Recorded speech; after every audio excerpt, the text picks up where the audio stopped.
The necessary things for the humans to run daily lives are food, shelter and clothing, right? And now, at present, we are in need of varieties in whatever we do or whatever we get. Right? So, we want to live in big houses, we want to buy so many variety of dresses, we want to go for shopping as much as possible to buy whatever we want and to eat huge varieties of food. So, to get all these, to do many things, what do we need? We need money. Okay? Who earns money in a family? Our father, our mother earns money for the family. Why they have to earn money? Because to get whatever the family needs. The parents have the responsibility to fulfill the needs of the to fulfill the needs of the kids. I repeat, the parents have the responsibility to fulfill the needs of the kids as well as to fulfill their own needs in order to do whatever we want, to go wherever we want, to get whatever we want. Humans need money. Now, how do we get money? By doing various occupations or jobs. We get money, or our parents or humans get money by doing some occupation or going for a job. Occupation, job, everything means the same. So, the different methods we use to get money for our living is called as occupation or a job. So, using the money, we spend our day-to-day lives. We make our living using the money. The means by which we get this money is called as making a living. Making a living means how do we make our living or how do we make our day-to-day lives. That is called as making a living. So we use money for this. How do we get money? We do various occupations and get money and we make our own living. Okay? Can you understand the title of the lesson, ma? So, welcome to today's class. We are going to begin with our lesson in civics, making a living. On the image, you are able to see various occupations like painter, photographer, singer, a navy officer, a doctor, a nurse, a chef and a social helper. So our lesson is making a living. We are going to study about how do humans make their living. That is, how do they earn money through occupations or various jobs. On the screen, you are able to see various occupations that humans do. Various occupations humans engage in may be classified as belonging to three sectors. So the occupations that humans do belongs to three sectors, any of the three sectors. They are primary sector, secondary sector and tertiary sector. First, the primary sector. The primary sector consists of those activities where people are engaged in extracting or harvesting things from the earth. For example, agricultural sector, fishing, mining or forestry. So, the primary sector produces raw materials and basic food. What do you mean by raw, ma?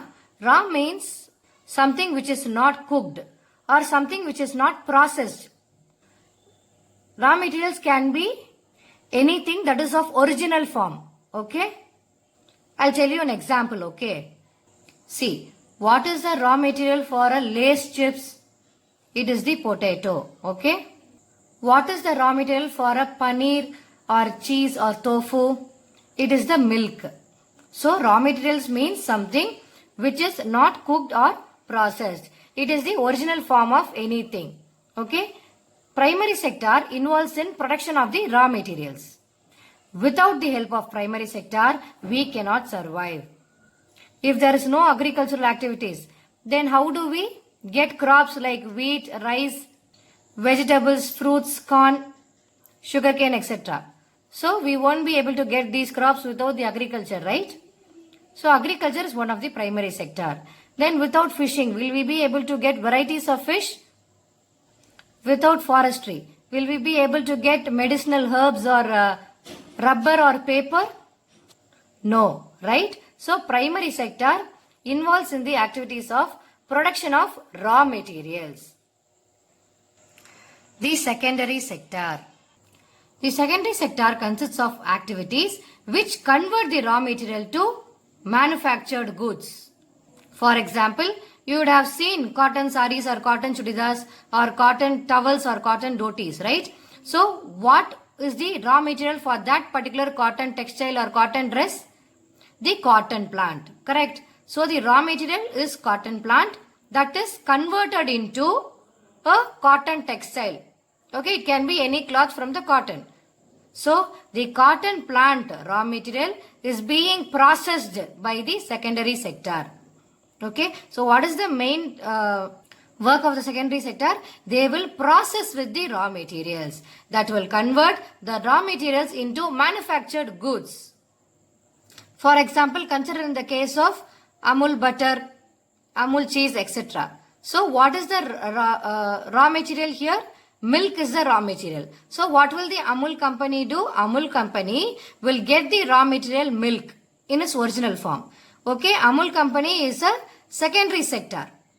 So it will get the raw material milk and they will process in it very big industry. So the milk will be processed in industries using many machines and they will prepare cheese and butter from milk. So the processing of milk gives us paneer and butter and cheese. So that processing is done by the secondary sector. Secondary sector processes the raw materials and converts it into manufactured goods. The secondary sector adds value to the products of the primary sector. For example, consider in the case of cotton plant. Will we directly buy the cotton plant? Will we be able to do something with the cotton plant? No, right? So it has to be processed. So only then it is processed, it becomes a product which we can use directly. So the secondary sector adds value to the product of the primary sector. So cotton plant is being processed as a textile. When that particular cotton textile is prepared, that has some value. We can fix a money value for that particular product. Humans won't directly consume cotton plant. So it means secondary sector adds value to the products of the primary sector. Can you understand, ma? So there is a value being created for the processed product by the secondary sector. If it is in the case of milk, you can ask me, even milk was a raw material. Milk is a raw material, right? So production of milk is the work of primary sector. Even that has a value. You can ask me. Exactly, it has a value. But if the milk is processed into butter, cheese and paneer, it is more costlier than the milk, right?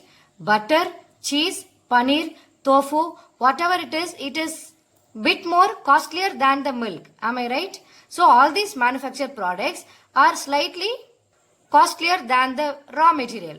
So that is what is given here. Secondary sector adds value to the products of primary sector by processing them and making them ready for consumption. Consumption means it is ready for usage. So once the raw material is processed by the secondary sector, the products will be ready to use. For example, paneer is ready to use. Butter, cheese are ready to use. Cotton, dhoti or sari is ready to use for me. So once the raw material are processed, it is ready to use for the humans. The last sector is the tertiary sector. Tertiary sector consists of activities that provide services to the people. Services like healthcare, transport, communication, banking, entertainment comes under this sector. So the tertiary sector involves directly providing services to the people. And when you consider the case of transportation, see, once the cotton sari or cloth is ready to consume, but how will I consume it? It has to reach the consumer, no? Somehow. So there the tertiary sector is being used. The sector which is providing services for the people directly, it is called as the tertiary sector. Somebody is needed for me to transport the goods, no? So the tertiary sector works in that way.